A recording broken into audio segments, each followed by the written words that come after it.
we're back again. You know those videos of priests giving wheelchair-bound people the ability to walk again? Those pale in comparison to the true religious healer. The Siberian peasant turned right hand to the Russian monarch and lover to the queen. This is the story of Grigory Rasputin.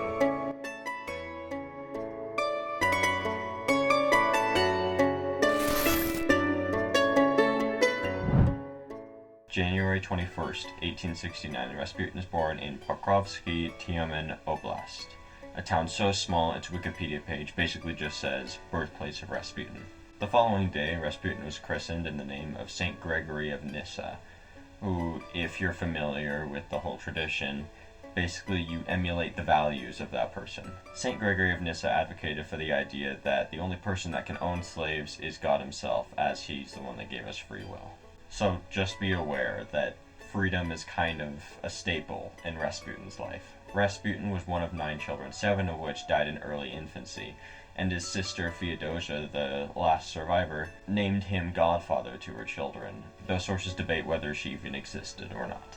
In fact, the record-taking was so bad that most details can't even be agreed on. The only thing that can be agreed on is that by this point he probably couldn't read, like most Siberian peasants. Though some sources suggest that he was somewhat of an unruly child, with theft, blasphemy, drinking, and horse stealing. What can also be agreed upon is that from a young age he was always kind of bouncing around from place to place, and eventually he met a woman named Praskovia, who he eventually began courting. After several months they were married when Rasputin was 18. They had 7 children, 3 of which survived to adulthood, and through all of this, his wife Praskovia remained devoted to him. Then, Rasputin had a vision of the Virgin Mary, or Saint Simeon of a name I'm not even going to try to pronounce. By this point they had been married about 10 years and Rasputin was roughly 28 years old. This eventually gave Rasputin a crisis, and he decided to make a religious pilgrimage, making the pilgrimage to St. Nicholas Monastery in Vorkotorie. There, he said he was profoundly humbled. The elder named Macquarie, the one doing the humbling, eventually taught him to read and write. He spent several months there, and he left for interesting reasons. He claimed the monks engaged in homosexuality, and said monk life was too coercive, whatever that could mean. And when he returned to his wife, he started praying more, became a vegetarian, swore off alcohol, he started to sing songs more often. He became somewhat of a holy wanderer, a Stranic, and made it as far as Mount Athos at one time.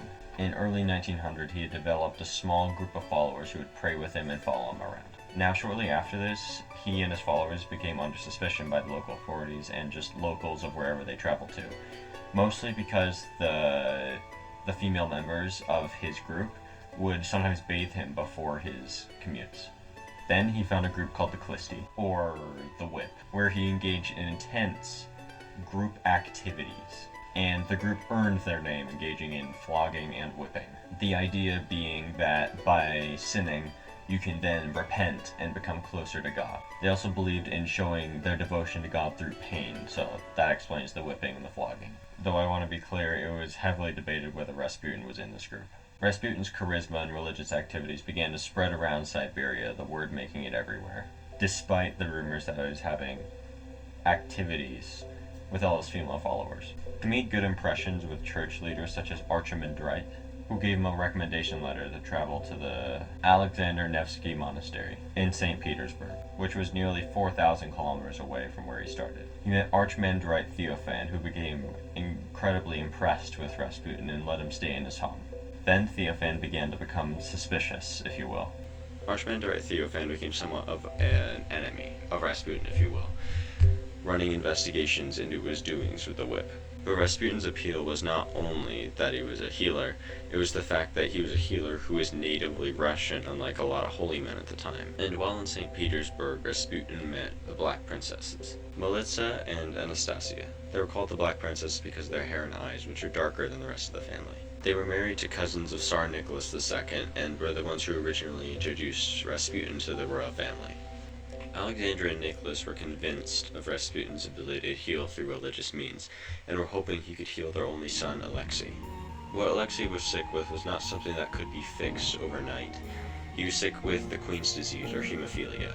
Now, if you don't exactly know what that means, hemophilia just means that if you get a cut, your blood won't clot, which means the bleeding won't really stop. After it was a success, the Queen made him an indispensable asset, thinking, of course, that he could heal her son. And in 1907, Alexei had an internal hemorrhage, which for an individual with hemophilia is incredibly dangerous, even more so in the 1900s. Then Rasputin arrived. He began to pray, and people criticized his ways, but the Queen believed. Then something miraculous happened. Overnight, the son was healed. This stunned everybody, and by this point the Queen believed fully in his ability to religiously heal. Then, in the summer of 1912, during a bumpy carriage ride, Alexei hemorrhaged in his thigh and groin. The Tsarina immediately wrote to Rasputin, begging him to pray over her son, to which he responded, God has seen your tears and heard your prayers. Do not grieve, the little one will not die. Do not allow the doctors to bother him too much. Her son began to get worse, and by this point doctors were saying he probably wouldn't make it. Then Rasputin arrived. He asked the doctors to step away, and he entered the boy's room. The next day, he was fully healed. Physicians didn't understand this. From a medical standpoint, this was entirely unexplainable. The doctors couldn't blame the Tsarina for seeing him as a miracle man either. Rasputin would come in, walk up to the patient, look at him, and spit. The bleeding would stop in no time. How could the Empress not trust Rasputin after that? Historians don't really know how this was done. Some sources suggested that the doctors were just completely unaware of what was happening, which is a possibility considering it was the early 1900s. Some people have suggested that he healed through hypnosis, basically convincing the patient that they were okay. But there's another theory, the one that I think is the most plausible. Aspirin, the pill you take not for headaches, but in the early 1900s it was used as a painkiller.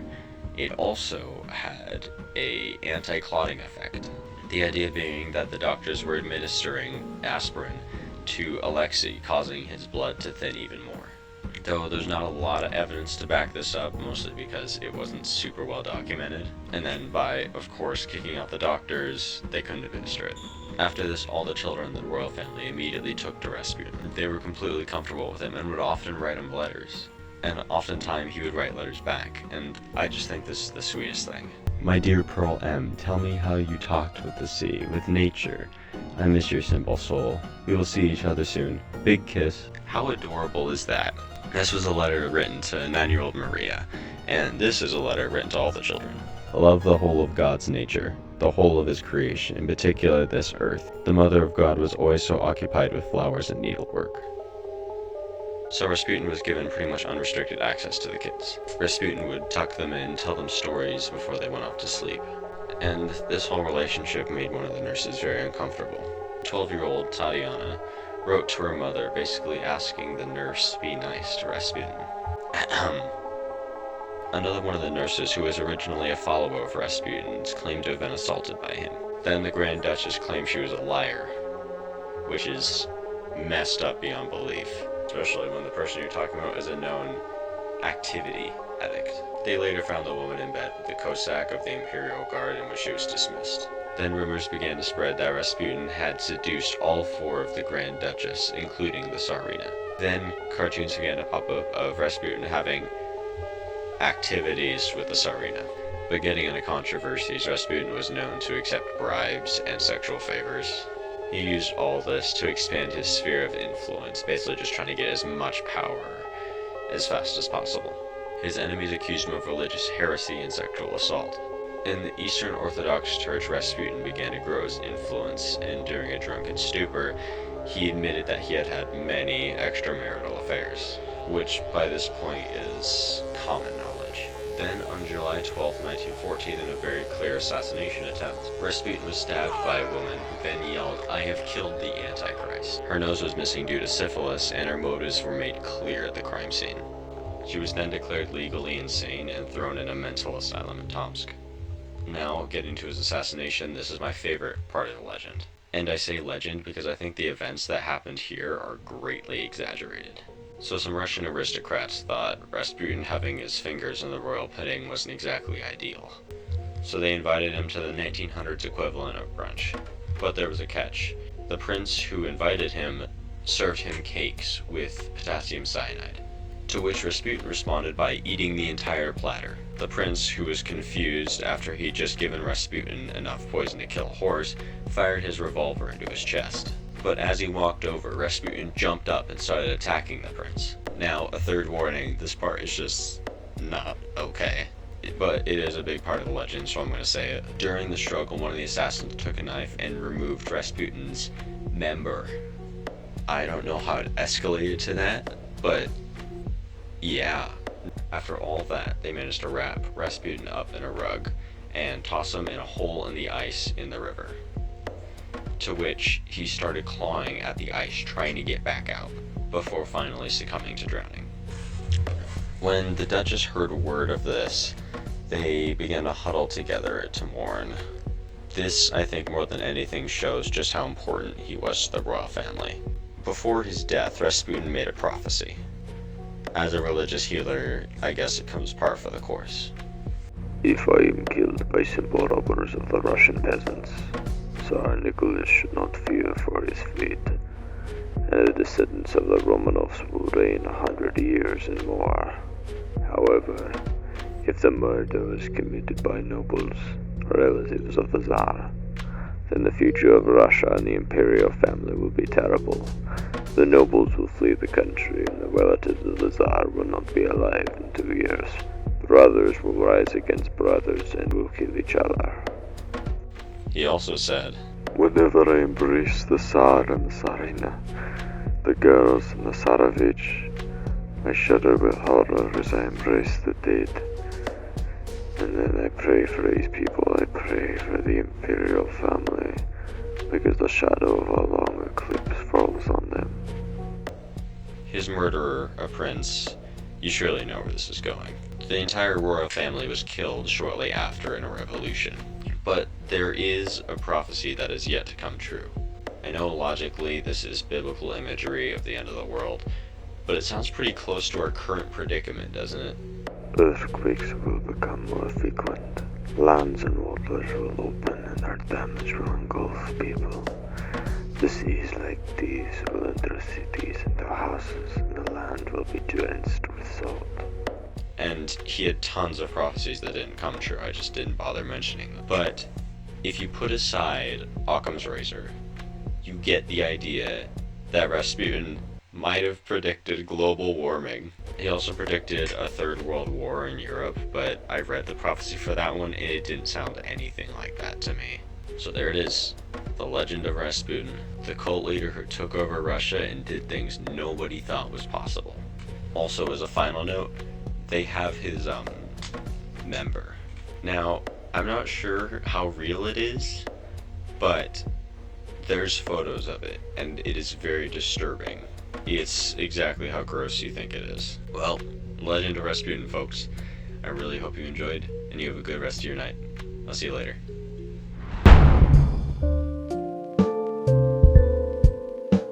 Yay, post-credit scene. So you remember the beginning of the story where he had a vision of the Virgin Mary, and that's why he left?